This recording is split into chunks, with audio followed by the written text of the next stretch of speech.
तो आज का हमारा जो टॉपिक है वो है ब्लॉक थ्योरम। वैसे तो इसका स्पेलिंग जो है BLOCH है, पर इसको ब्लॉक प्रोनाउंस करते हैं। तो ब्लॉक थ्योरम को डिस्कस करने से पहले हम थोड़ा फ्री इलेक्ट्रॉन थ्योरी के बारे में जान लेंगे। तो फ्री इलेक्ट्रॉन थ्योरी में कुछ अजम्पशंस होते हैं।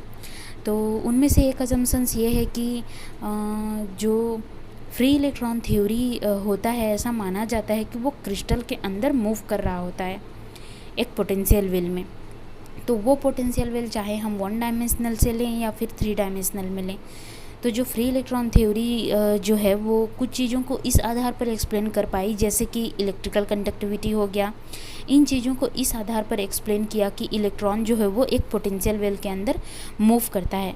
लेकिन कुछ चीज़ों को एक्सप्लेन नहीं कर पाया, जैसे कि सॉलिड है वो कंडक्टर होगा या फिर इंसुलेटर होगा या सेमीकंडक्टर होगा। इन चीज़ों को फ्री इलेक्ट्रॉन थ्योरी एक्सप्लेन नहीं कर पाया। तो इनको समझने के लिए ये ज़रूरी हुआ कि हम पोटेंशियल का वेरिएशन देखें कि किस तरह से इलेक्ट्रॉन जो पोटेंशियल वेल के अंदर रहता है, तो क्या वो पोटेंशियल एक समान होता है या अलग अलग होता है। तो वेरिएशन देखना इसीलिए ज़रूरी है कि वेरिएशन अलग क्यों होगा, क्यों पोटेंशियल की वैल्यू अलग होगी या नहीं। तो उसका कारण ये है कि एक क्रिस्टल के अंदर सिर्फ एक इलेक्ट्रॉन ही नहीं, पॉजिटिव आयन कोर्स भी होते हैं। और अगर ये माना जाए कि जो पोटेंशियल है क्रिस्टल के अंदर, जो पोटेंशियल है वो पीरियोडिक है। पीरियोडिक मतलब क्या होता है कि एक टाइम पीरियड के बाद अपने आप को रिपीट करने वाला वो कहलाता है पीरियोडिक। तो यहाँ पर हम डायग्राम देखते हैं। तो यहाँ पर हम मान लेते हैं ये डायग्राम में कि पोटेंशियल पीरियोडिक है। तो आप इसको कुछ इस तरह से रिप्रेजेंट कर सकते हैं जैसा कि हम लोगों ने ये डायग्राम में किया है। तो यहाँ पर ये जो ऊपर का पोटेंशियल है वो कुछ सरफेस पोटेंशियल हो गया, और ये डिस्टेंस के साथ पोटेंशियल कुछ इस तरह से वैरी करता है, जहाँ v इक्वल टू इन्फानाइट है। किसी क्रिस्टल स्ट्रक्चर के अंदर पोटेंशियल यहाँ पे मिनिमम है, मतलब जो नीचे का हमारा पोर्शन है वहाँ पर हमारा पोटेंशियल क्या है, मिनिमम है। और मिनिमम है पॉजिटिव आयन साइड में, और पोटेंशियल जो मैक्सिमम है कहाँ पे है, वो 2 आयन के बीच वाले जगह पे जो है हमारा पोटेंशियल मैक्सिमम है। तो इसके लिए हम श्रोडिंगर इक्वेशन कुछ इस तरह से लेते हैं, वो हम आगे देखते हैं। ये देखिए, इसके लिए कुछ श्रोडिंगर इक्वेशन हम कुछ इस तरह से लेंगे। d2 psi upon dx² plus 8 pi square m upon h square e minus v of x psi is equal to 0। इसको हम लोग ले लेते हैं इक्वेशन नंबर 1, जहाँ पर हम ये मानकर चल रहे हैं कि पीरियोडिक पोटेंशियल जो v ऑफ x है उसको हम लोग डिफाइन कर सकते हैं लैटिस कांस्टेंट की मदद से, कुछ इस तरह से। तो यहाँ पर ये हो जाएगा v of x is equal to v of x plus a। इसको हम लोग ले लेते हैं इक्वेशन नंबर 2, और इसके बराबर हो सकता है ये।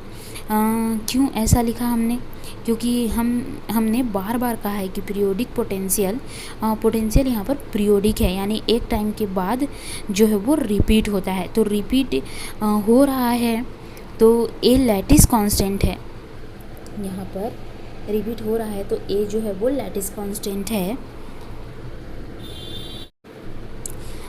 तो थोड़ी दूरी के बाद, पॉइंट के थोड़ी दूरी के बाद, ए डिस्टेंस के बाद जो यहाँ पर पोटेंशियल होगा और यहाँ पे पोटेंशियल होगा, मतलब थोड़ी डिस्टेंस में, जैसा कि ये डायग्राम में हम लोग देख सकते हैं कि पोटेंशियल जो है अलग अलग सरफेस पे लग रहा है।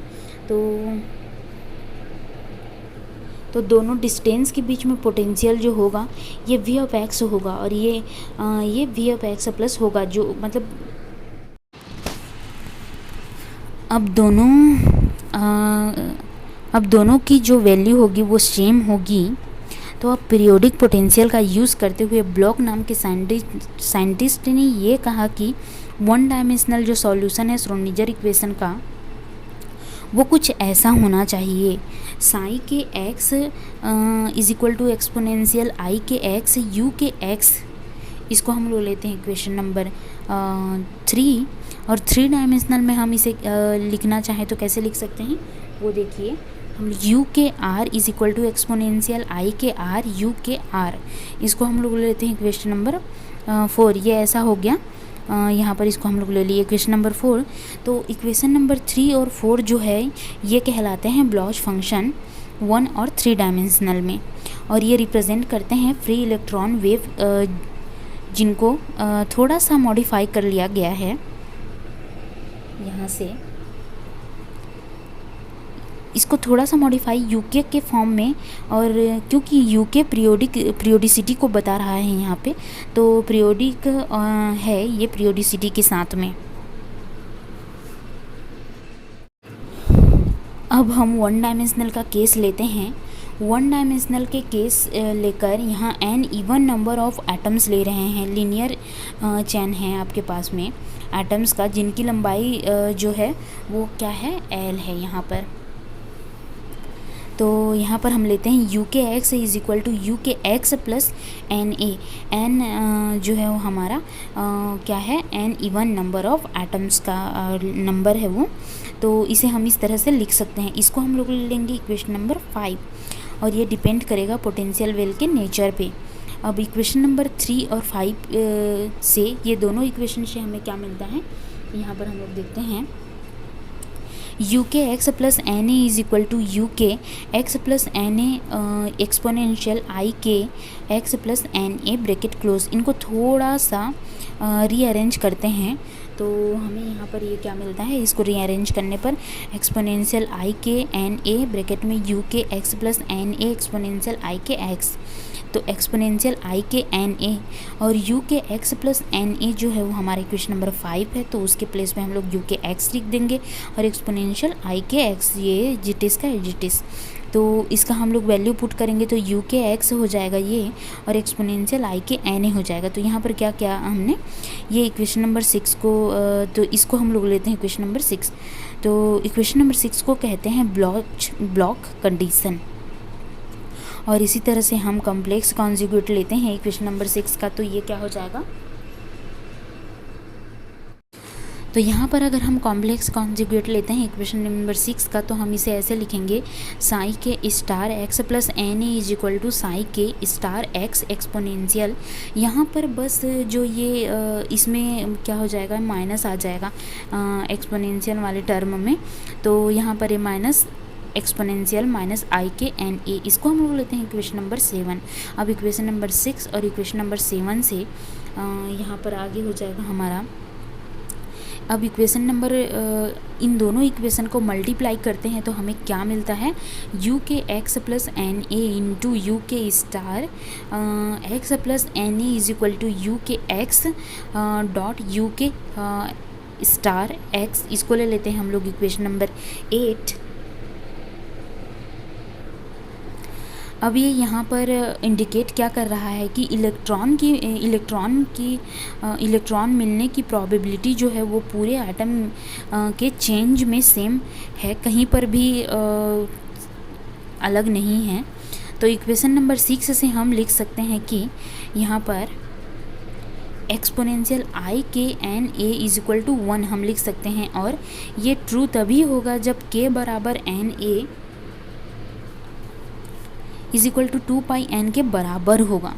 और हम क्या लिख सकते हैं, k is equal to 2 pi n upon n a is equal to क्या हो जाएगा, 2 पाई एन अपॉन एल हो जाएगा। एन ए का वैल्यू एल, इसको हम लोग लेते हैं क्वेश्चन नंबर 9, जहाँ पर n जो है वो इंटीज़र है जिसका वैल्यू होता है 0 +1 -1 +2 -2, और l जो है वो लेंथ है एटम की चेंज का।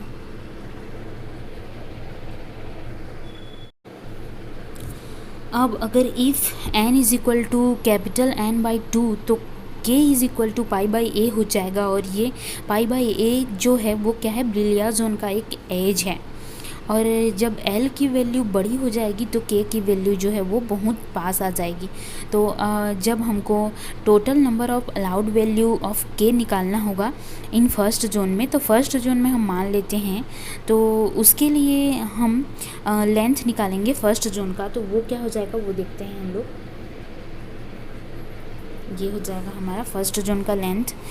Length of first zone upon unit spacing की लेंथ जो है वो जाएगी वो। ये डिवाइड करेंगे तो हाँ हमें कितने, हमारे पास कितने मिलेंगे, अलाउड वैल्यू जो है वो मिल जाएगा इज इक्वल टू 2π/a/2π/l। तो ये हो जाएगा l/a, जिसको हम लोग n लिख सकते हैं। तो ये होगा टोटल नंबर ऑफ एटम्स जो भी है चैन में उसके बराबर। तो ब्लॉक थ्योरम में हमें इस बात का ध्यान रखना है, हमें इस बात का ध्यान रखना है कि जो वेव फंक्शन है साई, उसको हम लोग डिनोट करें तो साई उसको हम लोग डिनोट करें u k r is equal to u k r exponential i k r. और अगर हम एक्स वाई के टर्म में इसको डिनोट करते हैं तो psi k x is equal to u k x exponential i k x. तो ये है, this is the equal to of total number of atoms in the chain of atoms. तो आज का टॉपिक यहीं पर कंप्लीट होता है।